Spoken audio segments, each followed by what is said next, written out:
Всем салют! Вы на канале «Где моя клюшка, чувак?».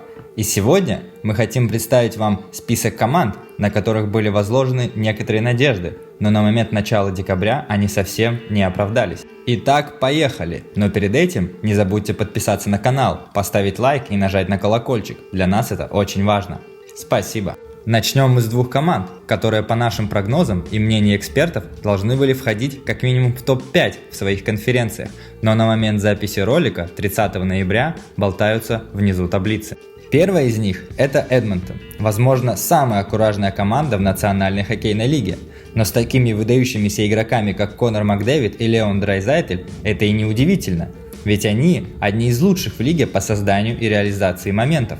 В течение длительного времени нефтяники сталкивались с вопросами о своей стабильности в отношении результатов. Был явный перекос в атаку, а когда игра там не шла, команде приходилось несладко. Однако с каждым годом Эдмонтон делал хоть небольшой, но все-таки шаг вперед. В прошлом сезоне канадцы заняли 6-е место, а в плей-офф Кубка Стэнли уступили лишь во втором раунде будущему победителю Vegas Golden Knights. Летом руководство команды было настолько уверено в ее мощи, что решило не делать значительных приобретений в межсезонье, и состав практически остался прежним. Сейчас мы видим, что несмотря на то, что ожидания были и правда большими, сезон идет очень неровно, команда играет сериями и даже отрезками, забивают они также не очень много, по этому показателю они не входят даже в топ-5, забито у них 71 шайба в 21 матче. Зато я скажу вам, в какой топ-5 ребята входят, в топ по пропущенным. Больше них пропустили лишь 4 команды: Сан-Хосе Шаркс, Коламбус Блю Джекетс, Сиэтл Кракен и, что удивительно, Тампа Бэй Лайтнинг. Но все-таки мы верим, что пацаны в плей-офф попадут, игра должна наладиться. А если хотите подробный разбор Эдмонтона, а там действительно есть о чем рассказать, пишите в комментариях, а мы переходим ко второй команде. Итак, Питтсбург. Пингвины нуждаются в серьезной перестройке, которая должна начаться в ближайшие годы по истечению контрактов двух мастодонтов Сида и Джино.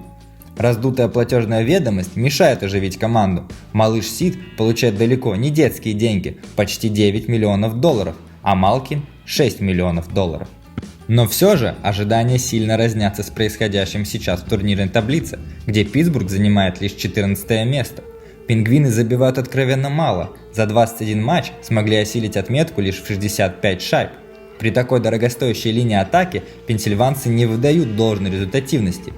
В обороне у них же все в порядке, тем более после подписания Карлсона, который знаменит своей результативностью и надежной игрой сзади.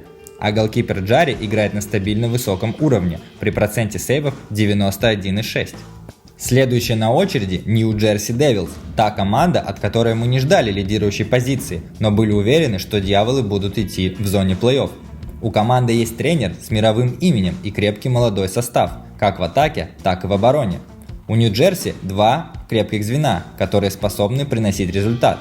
В третье и четвертое же требовалось усиление, которое летом Раф Линди получил в лице Томаша Носика и Криса Тирни, но оно пока только на бумаге, так как сейчас мы наблюдаем совершенно иное. Томаш и Крис пока не отметились ни разу. Сами Девилс сейчас занимают 13-ю строчку в Восточной конференции. На первый взгляд все выглядит довольно удручающе, но последние игры показывают, что еще есть возможность изменить ситуацию. Дьяволы за 2 матча против своих прямых конкурентов за место в плей-офф забили 12 шайб. Закрывает наш топ разочарований Миннесота. Дикари на протяжении 3 сезонов стабильно забирались в плей-офф, но вылетали в первом раунде. Поэтому Миннесота в летнее трансферное окно делала упор на сохранение костяка команды, а в 3-м и 4-м звеньях произошли незначительные изменения.